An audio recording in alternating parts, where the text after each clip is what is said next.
How to prepare for your CS exam from scratch in 3 months.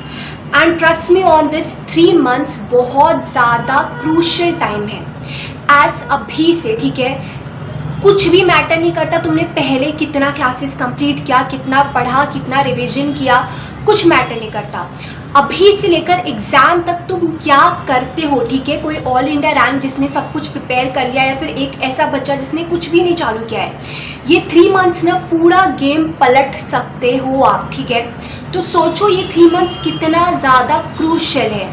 आपको from scratch पढ़ाई करके पास होना है, ऑल इंडिया रैंक आना है, ये 3 मंथ्स इनफ है, बहुत ज़्यादा इनफ है, ठीक है। तो चालू करते हैं, आपको कौन कौन सी चीज़ें करनी है ताकि you make sure you clear your June 26 CS exam. सबसे पहली चीज़ जो आपको आपके दिमाग में रखनी है वो है, प्लीज़ डोंट आस्क एनीवन कि अगर मेरा 2 ग्रुप है तो क्या 3 मंथ्स इनफ है, मेरा एक ग्रुप है तो 2 मंथ्स इनफ है या फिर कितना टाइम इनफ है। Please don't ask. आज देखो, तुम जितना 50 जगह लोगों को पूछोगे सबके अलग अलग ओपिनियन होंगे। बिकॉज कुछ बच्चों को लगा होगा 6 मंथ्स क्लियर करने में, कुछ बच्चों को 3 मंथ्स लगा होगा बोथ ग्रुप क्लियर करने में, कुछ बच्चों को 2 मंथ्स लगा होगा। यानी कि पर्सन टू पर्सन बहुत ज़्यादा डिफ़र करता है। 50 जन से पूछना बंद करो। लेकिन ऑन एन एवरेज बता दूँ, मैं आपको आज बताने वाली हूँ कि कितना टाइम रखोगे ना तो आराम से एक ग्रुप या 2 ग्रुप क्लियर हो ही जाएगा, ठीक है। इसलिए ये वीडियो के बाद तुम किसी और को नहीं पूछने वाले कि भाई कितने टाइम में होगा, नहीं होगा। एज तुम्हारे पास जितना भी टाइम है ना वो तुम्हें अपना बेस्ट देना है, दूसरों को पूछ के ना टाइम बर्बाद नहीं करना। सबसे पहले यू हैव इनफ टाइम, किधर लिख के रख लो कि भाई है टाइम। सेकेंड चीज़ देखो, अगर तुम बोथ ग्रुप दे रहे हो ना, तुम्हारे पास 3 मंथ्स है, इसको 3 पार्ट में डिवाइड कर लो। पहला तुम्हारा पार्ट होगा 1.5 मंथ का, दूसरा तुम्हारा पार्ट होगा 1 मंथ का और तीसरा पार्ट होगा हाफ मंथ का। अभी जो 1.5 दिया ना मैंने, इसमें तुम्हें ग्रुप 1 की सेल्फ स्टडी करनी है, ठीक है।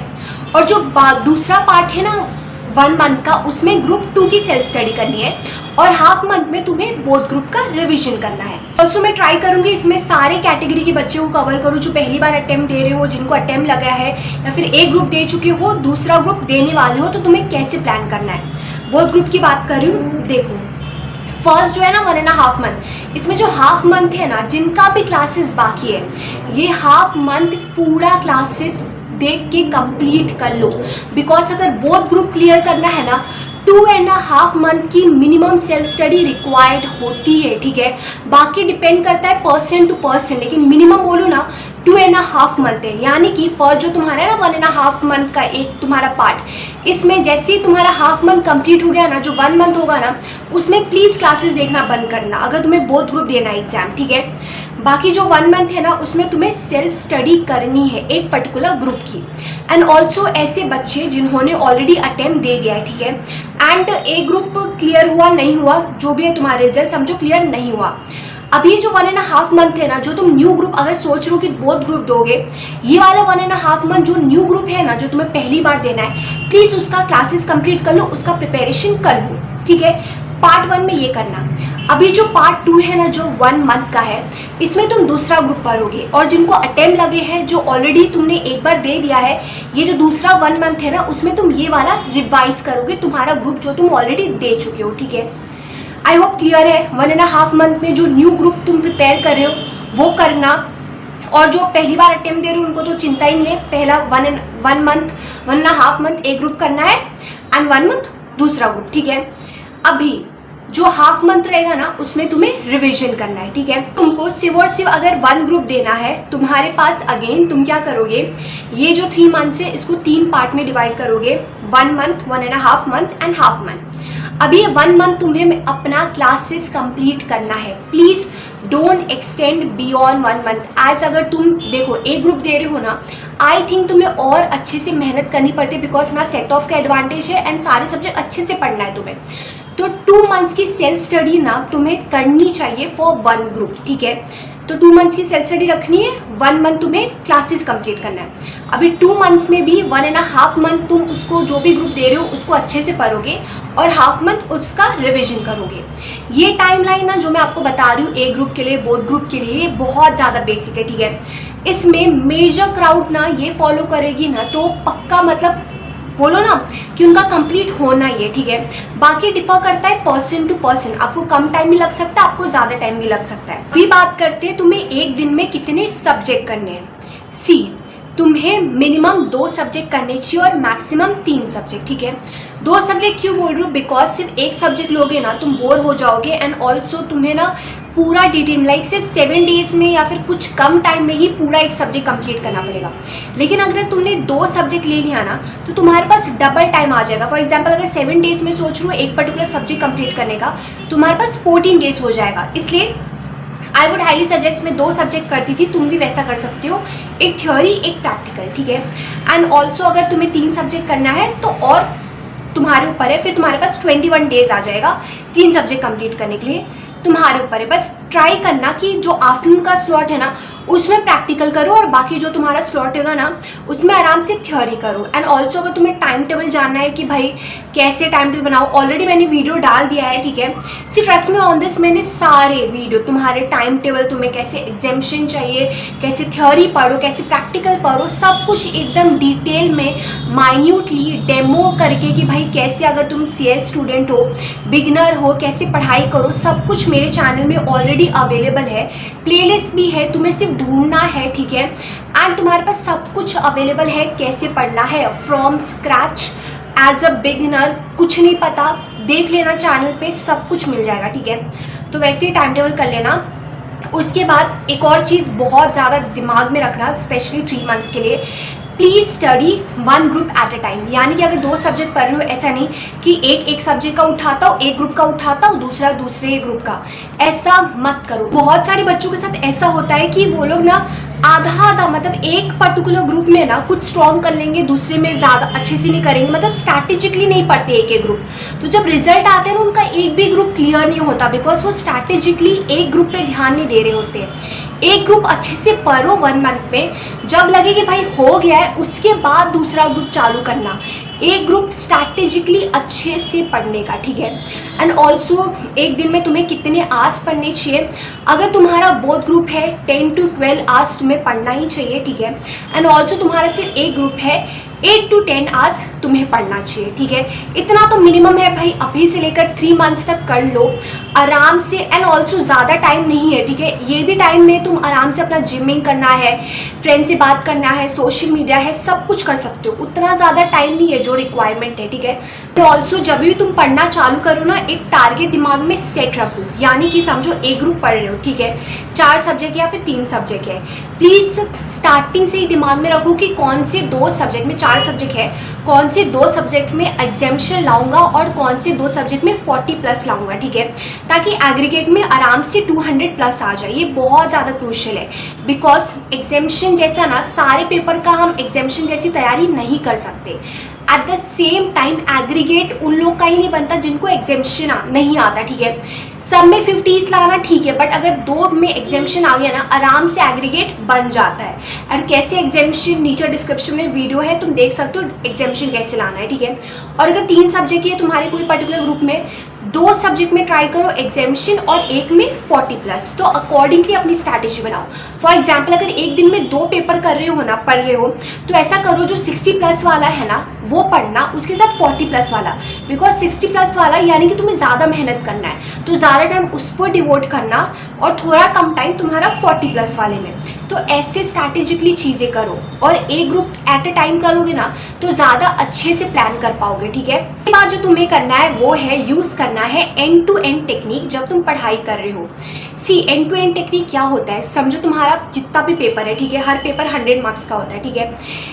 100 मार्क्स बाइफर्केशन इंस्टीट्यूट देता है, कोई 40 मार्क्स का पार्ट 1 या फिर 50 मार्क्स का, 60 मार्क्स का जो भी है, और दूसरा पार्ट 40 मार्क्स का, वैसा होता है। तुम्हें कोई भी एक पर्टिकुलर पार्ट यानी कि 40 मार्क्स 60 मार्क्स कोई भी एक उठाना है, उसको एंड टू एंड पढ़ना है। यानी कि जो 40 मार्क्स समझो तुम ले रहे हो, इसका एक भी चैप्टर नहीं छोड़ना, इसका एक भी कंसेप्ट छोड़ के नहीं जाना। इसमें नहीं देखना कौन सा इंपॉर्टेंट चैप्टर है, कौन सा लीस्ट इंपॉर्टेंट चैप्टर है, स्कैनर से क्या आया, कुछ नहीं देखना। ये जो 40 मार्क्स है ना सारे सब्जेक्ट का, ठीक है, सारे सब्जेक्ट का, इरिस्पेक्टिव तुम्हें उस पेपर में एग्जामिशन चाहिए नहीं चाहिए, तुम्हें सारे पेपर का एक पर्टिकुलर पार्ट अच्छे से करना है।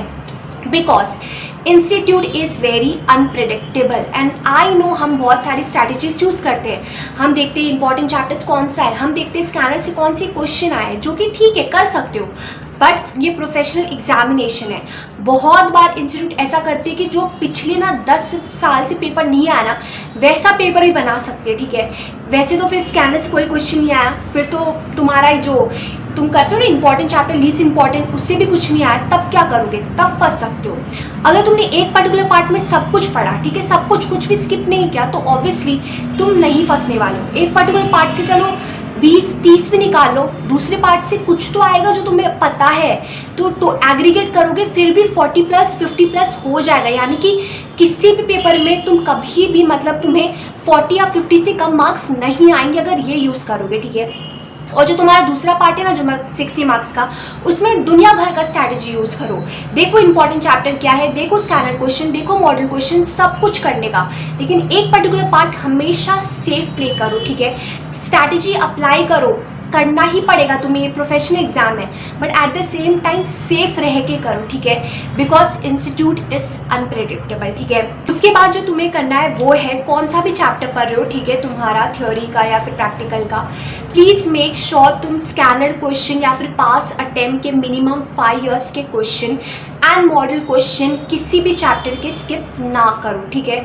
समझो कोई चैप्टर तुम छोड़ भी रहे हो, यार टाइम नहीं है, पढ़ना नहीं है, प्लीज़ 5 अटेम्प्ट के क्वेश्चन सॉल्व कर लो, मॉडल क्वेश्चन सॉल्व कर लो, बिकॉज अगर कुछ भी ये सब से आए ना, तुम कुछ तो लिख पाओ, ठीक है। And also 1 day before your examination notes अभी से प्रिपेयर होना चाहिए। यानी कि अगर ये पर्टिकुलर चैप्टर है, मैं 1 day बिफोर एग्जामिनेशन इसको कैसे रिवाइज करने वाला हूँ, बिकॉज ऑब्वियसली तुम्हारे पास उतना टाइम नहीं रहेगा कि तुम पूरा बुक वापस रीड करोगे 1 day before exam.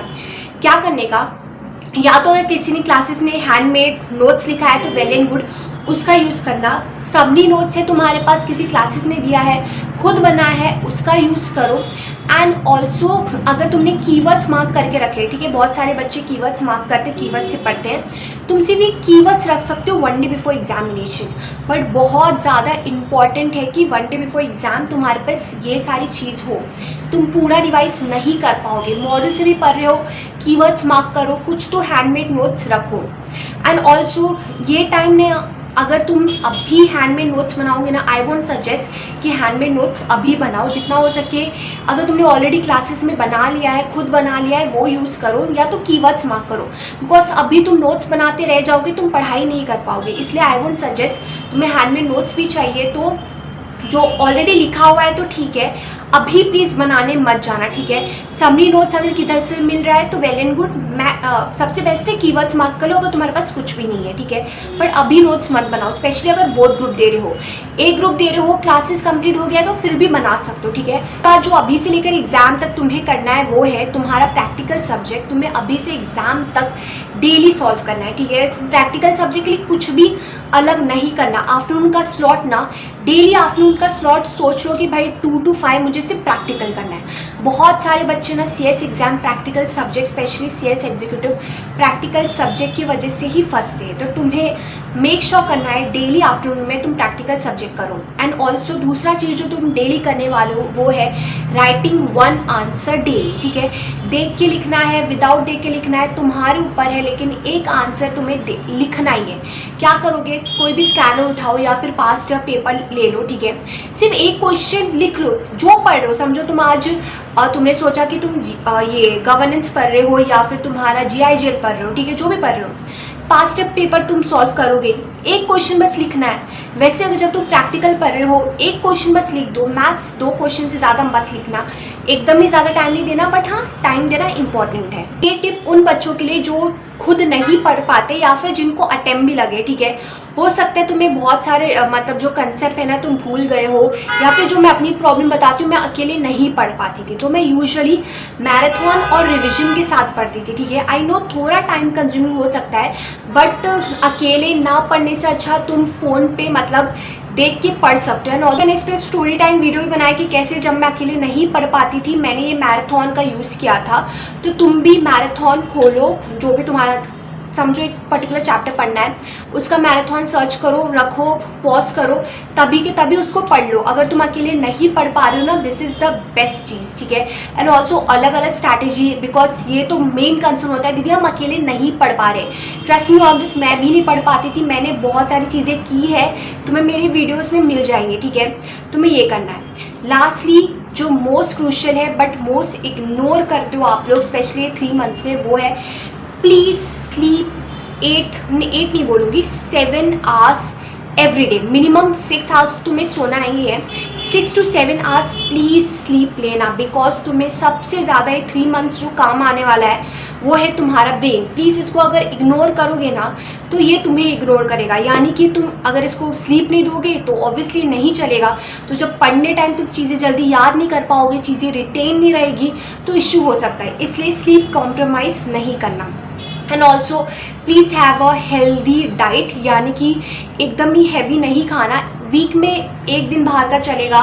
And also जितना हो सके घर का खाना ट्राई करो, बिकॉज आई डोंट वांट कि तुम्हें, बिकॉज बहुत ज़्यादा गर्मी होने वाली है अभी, ठीक है, तो फिर कोई भी स्टमक रिलेटेड इशू ना हो, बिकॉज ऑब्वियसली एनर्जी चली जाएगी तुम्हारी। ये मत करना। तो हो सके तो बीच बीच में जितना हो सके वॉक करो, हेल्दी लाइफस्टाइल रखो, ठीक है। एंड लास्टली जो तुम्हें करना है वो है please be positive, because trust me on this, तुम्हें लग रहा है ना कि तुम कर लोगे तो तुम कर लोगे, क्लियर, ठीक है। एंड तुम्हें खुद पे डाउट नहीं रखना, बस ऐसे सोचो कि भाई ये मेरा काम है, मैं काम करता जा रहा हूँ, रिजल्ट जो होगा होगा, रिजल्ट के बारे में ज़्यादा सोचो ही मत, ठीक है। खुद पे बिलीव करो, मेरा आज का ये काम है, मैं आज का काम कंप्लीट कर रहा हूँ, दैट्स इट, ठीक है।